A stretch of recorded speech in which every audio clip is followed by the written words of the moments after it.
नमस्कार, मी अनिल धूपदाळे.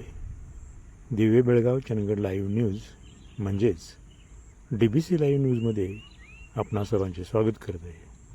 चला पाहूया आजच्या महत्त्वपूर्ण बातम्या.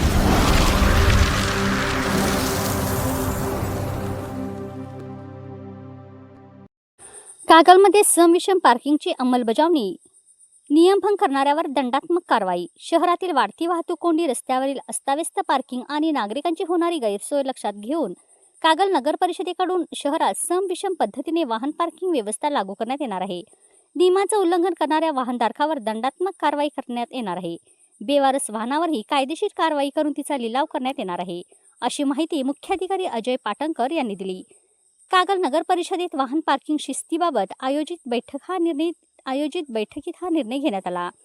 नगराध्यक्ष सविता माने यांनी शहराची लोकसंख्या आणि वाहनांची संख्या वाढत असताना रस्त्याची रुंदी मात्र कमी होत असल्याने नागरिकांना मोठ्या प्रमाणात गैरसोयीचा सामना करावा लागत असल्याचं सांगितलं. वाहन पार्किंगची व्यवस्था करणं ही पालिकेची जबाबदारी असून उपलब्ध जागा व निधीनुसार भविष्यात वाहनतळ उभारण्यात येणार असल्याचं त्यांनी स्पष्ट केलं. तोपर्यंत शहराचं सौंदर्य अबाधित राखण्यासाठी आणि नागरिकांना अडथळा होऊ नये यासाठी वाहनधारकांनी आखून दिलेल्या पट्ट्याच्या आतच सम-विषम तारखेनुसार वाहन उभी करावीत, असं आवाहन त्यांनी केलं. या निर्णयासाठी पोलीस प्रशासन सहकार्य करणार असून कोणत्याही प्रकारचा वशिला किंवा राजकीय हस्तक्षेप आणू नये, असंही त्या म्हणाल्या. मुख्याधिकारी अजय पाटणकर यांनी सांगितलं की नगरपालिका क्षेत्रात सम-विषम पार्किंग व्यवस्था लागू करण्यासाठी आवश्यक फलक उभारले जाणार आहेत. त्यासाठी पार्किंग पट्टे नाहीत, त्या ठिकाणी नव्याने पट्टे मारण्यात येतील. ठाकरे चौक ते बसस्थानक परिसर, बसस्थानक ते गैबी चौक तसेच खर्डेकर चौक ते महामार्ग बोदग्यापर्यंतच्या परिसरात ही अंमलबजावणी करण्यात येणार आहे. नगरपालिकेने स्वतःची टोईंग व्हॅन खरेदी केली असून नियमबाह्य पार्किंग केलेली वाहने उचलण्यात येणार आहेत. टोईंग व्हॅनवर पोलीस कर्मचारी नियुक्त असतील तर वाहन उचलण्यासाठी कंत्राटी कर्मचाऱ्यांची नियुक्ती करण्यात येणार आहे. पट्ट्यांच्या बाहेर वाहने उभी केल्यास दंडात्मक कारवाई करण्यात येणार असल्याचंही त्यांनी यावेळी स्पष्ट केलं. शहरात वाढलेल्या बेवारस वाहनामुळे वाहतुकीस अडथळे निर्माण होत आहेत, त्यामुळे स्थानिक नागरिक त्रस्त झाले आहेत. अशा वाहनावर कायदेशीर कारवाई करून ती एका ठिकाणी जमा करण्यात येतील. त्यानंतर नियमानुसार त्यांचा लिलाव करण्यात येणार असून वाहनधारकांनी 1 जूनपूर्वी स्वतःची वाहने हटवावीत, असं आवाहन प्रशासनाने केलं आहे. पोलीस निरीक्षक गंगाधर गावटे यांनी सुरुवातीच्या काळात नगरपालिकांना पार्किंगची शिस्त लागावी यासाठी नगरपालिका स्तरावर 100 रुपयाचा दंड आकारण्यात येणार असल्याचं सांगितलं. पुढील काही दिवसात नगरपालिका आणि पोलीस प्रशासन संयुक्तपणे कारवाई करणार असल्याचं त्यांनी यावेळी स्पष्ट केलं. वाहनधारकांनी सम-विषम तारखानुसार वाहने उभी करून प्रशासनाला सहकार्य करावं, असं आवाहन त्यांनी यावेळी केलं. बैठकीत बस स्थानकासमोरील वाहन कोंडीचा मुद्द्यांचा चर्चेला गेला. खाद्यपदार्थाच्या टपऱ्यामागे घेण्यासाठी पालिकेने व्यवस्था करावी. P1 व P2 फलक सर्वत्र लावावे, तसेच लवकरात लवकर पे अँड पार्क वाहनतळ उभारावा, अशा सूचना उपस्थितांकडून करण्यात आल्या. चर्चेमध्ये उपनगराध्यक्ष जयवंत रावण, गट नेते सतीश घाडगे, दीपक मगर, नवल बोते, नवाज मुश्रीफ, अरुण गुरव, शिवाजी मोरे, उमेश सावंत, सम्राट सनगर यांनी सहभाग घेतला. यावेळी बाळासाहेब माळी, सुशांत कोलेकर, B.S. माळी यांच्यासह नगरसेवक उपस्थित होते.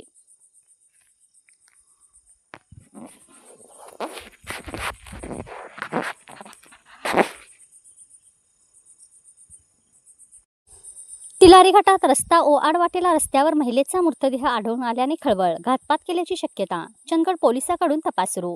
या अगोदर देखील महिला व पुरुषांचे मृतदेह आढळून आले होते. गोवा दोडामार्ग बेळगाव कोल्हापूर जवळचा मार्ग असलेल्या तिलारी घाटावरून 2 किलोमीटर अंतरावर वीज निर्मिती जलवाहिनीकडे रस्ता आड प्रेशर पॉईंट झाडी झुडपात एका 35 वर्षीय अनोळखी महिलेचा सडलेला मृतदेह आढळून आल्याने खळबळ उडाली आहे. घातपात करून मृतदेह टाकला असावा अशी शक्यता काही जण व्यक्त करतात. दुर्गंधी आल्याने ही घटना उघडकीस आली. आडाळी कळसगादी पोलीस पाटील सदानंद विठू सुतार यांनी घटनेची माहिती चंदगड पोलिसात दिली. तिलारी घाटात पंचनामा करून मृतदेह चंदगड ग्रामीण रुग्णालयात नेला. मृत महिलेची ओळख पटलेली नाही. तिलारी घाटात या अगोदर देखील खून करून 2 महिला तसेच चालक वाहक यांचे मृतदेह सांगाडे सापडले होते. हा घाट धोकादायक तसेच खोलदरी, यामुळे गुन्हेगार घातपात करून मृतदेह या घाटात किंवा आड वाटेला टाकतात. या घाटाच्यावर चेकपोस्ट नाही, त्यामुळे कर्नाटक तसेच इतर ठिकाणी घातपात करून मृतदेह तिलारी घाटात टाकणं सहज सोपं झालं आहे. शिवाय कुणाला थांगपत्ता लागत नाही. हा मृतदेह दुर्गंधी आल्याने ही घटना समोर आली. तिलारी घाटात वीज निर्मिती करण्यासाठी जी पाईपलाईन आहे ती घाटात बोदगा खोदून आणले आहे. तेथे पाणी प्रेशर पॉइंट आहे. बाजूला झाडी झुडपे आहेत. या ठिकाणी एक रस्ता केला आहे. सहसा कोणी फिरकत नाही, पण काही प्रेमीयुगुल या ठिकाणी येतात. असं कोणी या ठिकाणी गेलं असता रस्ता बाजूला झाडीत सडलेला महिलेचा मृतदेह आढळून आल्याने ही खळबळ उडाली. तिलारी घाटात महिलेचा मृतदेह आढळून आला हे समजताच चंदगड पोलीस उपनिरीक्षक आकाश भिंगारदिवे सर्व टीम तिलारी घाटात दाखल झाली. सदर महिलेचे वय 30-35 अंदाज आहे. तिच्या अंगावर मोरपीस सोनेरी साडी, लाल सोनेरी ब्लाऊज तसेच पायात पैंजण जोडे आहेत. मृतदेह सडला आहे, यामुळे ओळख पटणं कठीण झालं आहे. या ठिकाणी मृतदेह टाकला, यामुळे घातपातची शक्यता वर्तवली जात आहे.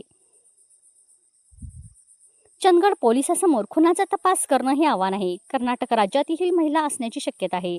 शवविच्छेदन अहवाल प्राप्त झाल्यानंतर मृत्यूबाबत माहिती मिळणार आहे. या घटनेने खळबळ उडाली आहे. घटनास्थळी काही जणांनी गर्दी केली होती.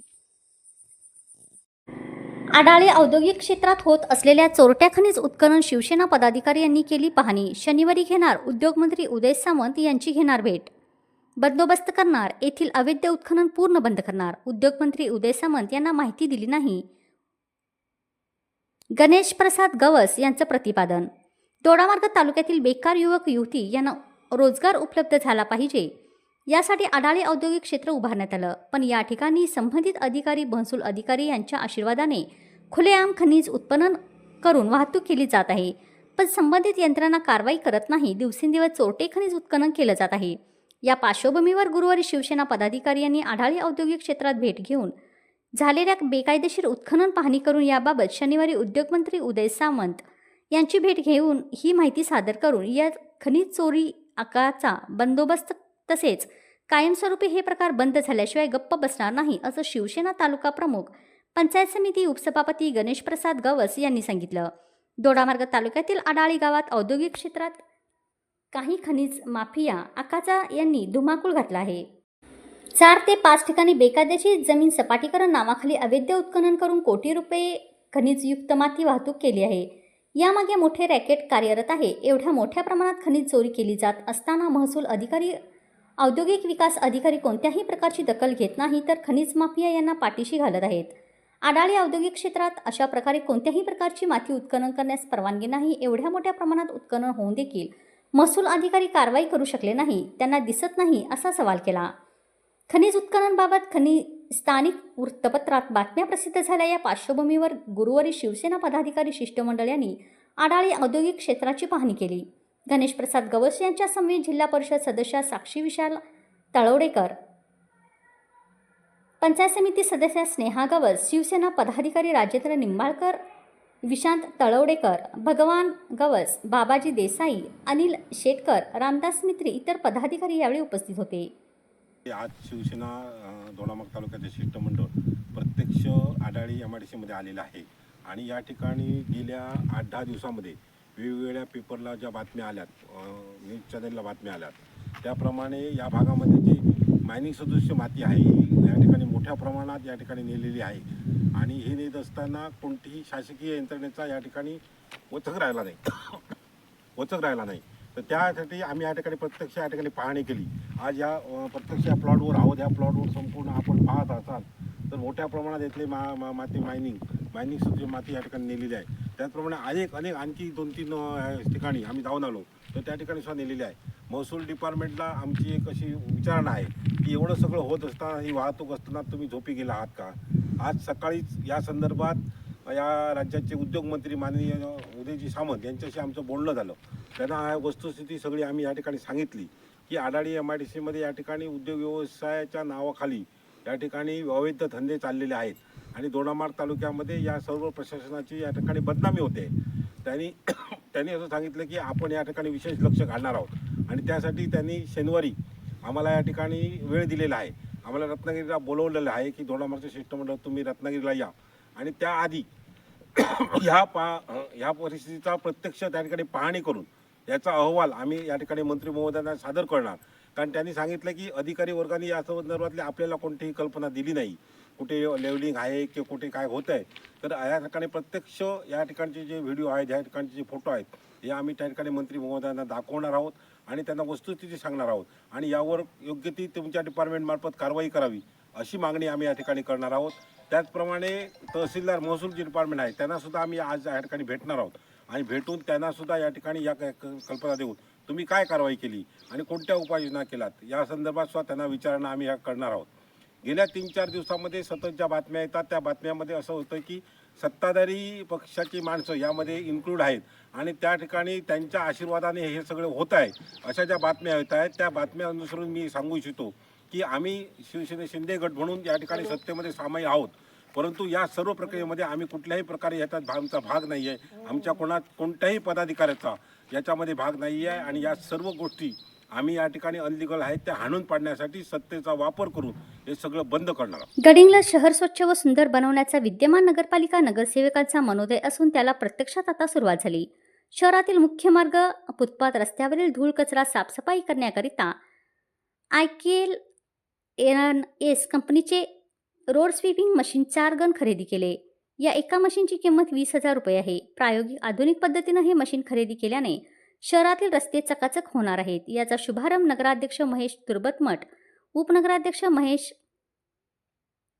सलवादे, बांधकाम सभापती गुंड्या उर्फ रामगोंडा पाटील, महिला बालकल्याण समिती सभापती अरुणादेवी कोलते, नगरसेवक विठ्ठल भमानगोळ, राजू जमादारवर पालिका स्वच्छता निरीक्षक दस्तगीर यावेळी उपस्थित होते. मतदार यादी अधिक स्पष्ट व अचूक करण्याच्या उद्देशाने महाराष्ट्र राज्यात सध्या SIR अर्थात मतदार यादीची विशेष आणि सखोल पडताळणी सुरू आहे. या प्रक्रियेनुसार प्रत्येक मतदारांचे मॅपिंगचं काम BLO मार्फत केलं जात आहे. मिठाचा मार्ग, दुंडगा मार्ग, रानातील वस्ती, नेवळे, तळ, औरनाळ, फाटा, हट्टी, बसवाना या परिसरातील मतदारांची नावे विधानसभा संघ 287 गडिंग्लजमधील 202च्या 42 क्रमांकाच्या यादीतील जवळपास 1400 मतदारांची नावे 2024 मधील 309 क्रमांकाच्या यादीशी मिसमॅच होत आहेत. मूळ मतदारांच्या नावाची ऐवजी अन्य मतदारांचं नाव येत असल्याने गोंधळाची स्थिती असून ही बाब अत्यंत गंभीर स्वरूपाची आहे. SIR शी संबंधित हे काम 10 जून 2026 अखेर पूर्ण होणं आवश्यक असल्याचं समजतं. तेव्हा 10 जून 2026च्या आत 2002 मधील 42 क्रमांकाच्या यादीतील मतदारांचं मॅपिंगचं काम आवश्यक त्या तांत्रिक दुरुस्त्या करून पूर्ण करावं, अन्यथा भविष्यात होणाऱ्या मतदारांच्या नुकसानीस शासन सर्वस्वी जबाबदार असेल असं एक निवेदन तहसीलदार यांना देण्यात आलं. हे निवेदन निवडणूक नायब तहसीलदार शेख यांनी स्वीकारलं आहे. या निवेदनावर उपनगराध्यक्ष महेश सलवादे, राष्ट्रवादीचे नगर अध्यक्ष सिद्धार्थ बन्ने, माजी उपनगराध्यक्ष हरून सय्यद, इरफान शेख, मोहम्मद अली पठाण, साहिल परवेज, मकानदार इजाज नायकवाडे, अशफाक मकानदार यांच्या स्वाक्षऱ्या आहेत. बातमीपत्रात इथंच थांबूया. धन्यवाद.